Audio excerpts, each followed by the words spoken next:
కర్నూలు జిల్లా కోసిగి, మంత్రాలయం, నందవరం, డోన్, కడప జిల్లా కమలాపురంలో 2 నెలల క్రితం పంప్ హౌస్లో కాపర్ వైర్ చోరీ కేసులు నమోదయ్యాయి. Kurnool special branch cyber cell పోలీసులు లోకల్ పోలీసులతో కలిసి దర్యాప్తు చేపట్టారు. నిన్న సాయంత్రం నాగులదిన్నె బ్రిడ్జ్ దగ్గర నిందితులను అరెస్టు చేసినట్లు డీఎస్పీ తెలిపారు.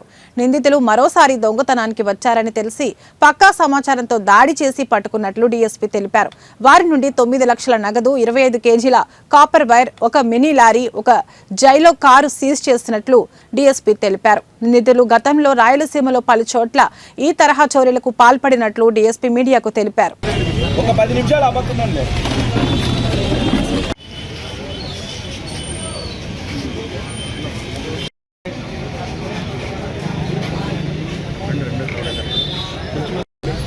కృష్ణతో మాట్లాడతారు సార్, కొంచెం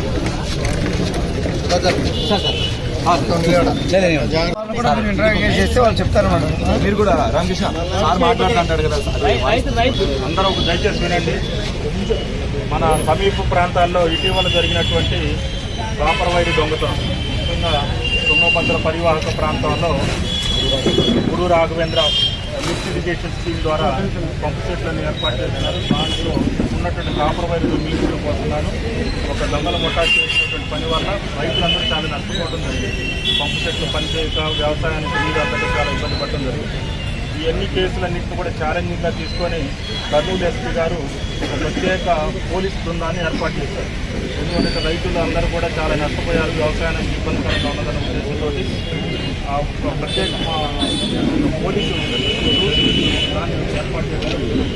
టీమ్ ఆధ్వర్యంలో జరిగినటువంటి కృషి వల్ల ఈరోజు మనకు కనిపిస్తున్నటువంటి లారీ, తర్వాత ప్రక్కనే ఉన్నటువంటి జైలో మహేంద్ర వెహికల్, తర్వాత మనకి 25 కేజీల కాపర్ వైరు, అలాగే ఆ కాపర్ వైర్ను వాళ్ళు అమ్ముకోగా వచ్చినటువంటి వాళ్ళ వాటా డబ్బులు, అక్కడ పెట్టబడినటువంటి 9 లక్షల రూపాయల డబ్బులు, ఇవన్నీ కూడా కేవలం కర్నూలు ఎస్పీ గారు, బిందు మాధవ్ ఐపీఎస్ గారు ప్రత్యేక కృషి వల్ల ఒక ప్రత్యేక టీంని ఒకదాన్ని ఏర్పాటు చేసి మన కోసంగా రైతులతో నష్టపోకుండా ఉండాలనే ఉద్దేశంతో ఏర్పాటు చేసిన కృషి వల్ల జరిగినటువంటి తెలుసుకోవాలి. తర్వాత ఎస్పీ గారి సూచన కూడా మీకు స్పష్టంగా ఏమిటంటే, రైతులు పొలం వద్ద భద్రతా చర్యలు కొత్తగా ఏర్పాటు చేసుకోండి, పెద్దగా ఇబ్బంది లేదు. కాకపోతే అక్కడ వచ్చేటువంటి పరాయి వ్యక్తులు ఎవరు ఏమిటనే సంగతి కొంచెం గుర్తుపట్టాలి. బయట వాళ్ళు ఎవరు ఎందుకు వస్తున్నారు, సాయంకాలం పూటగా రాజకీయ వస్తున్నారు, లేదా సమీప ప్రాంతాలు ఏదైనా వెహికల్స్ ఎందుకుంటున్నాయి ఏంటనే సంగతి అది గుర్తుపెట్టి వెంటనే పోలీసు వారికి సమాచారం తెలియజేయగలిగితే వాటిని నివారించవచ్చు.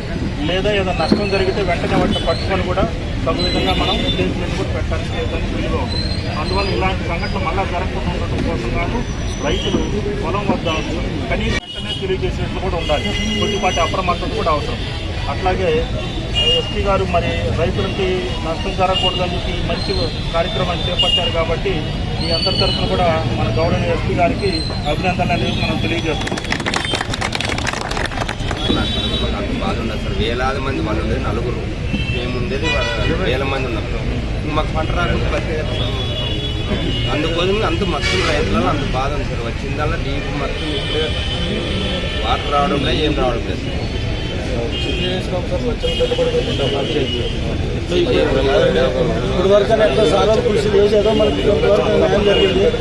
ఇప్పుడు మీరు చెప్పినట్టుగా రండి మీరు చెప్పినట్టుగా మీకు జరిగినట్టు నష్టం గురించి ప్రభుత్వానికి నివేదిక కూడా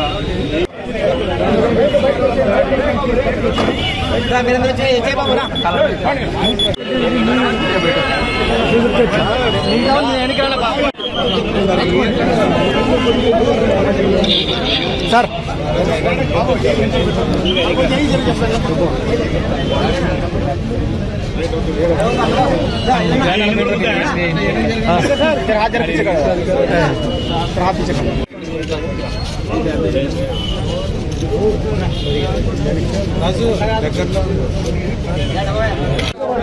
అదే ఎన్నికలు అందరూ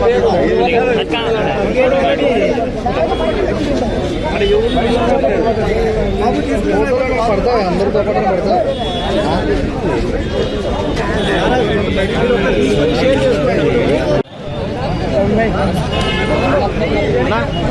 మీకు కనబడుతుంది, నాకు కనబడుతుంది బాగా. వెనక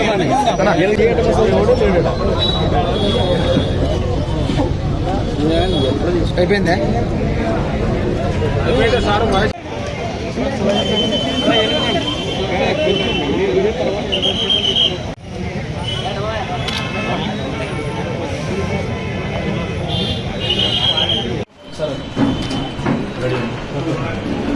ఈరోజు పత్రికాముఖంగా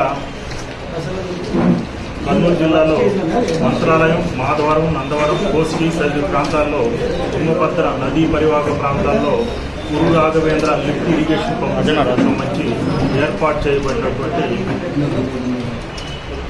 ట్రాన్స్ఫార్మర్లు, వాటిలో ఉండేటువంటి వైర్లు, రాగి ప్లేట్లు మరియు ఆయిల్ దొంగిలించిపోయే ముఠ ఒకదాన్ని మహారాష్ట్ర వారిని గుర్తించడం జరిగింది.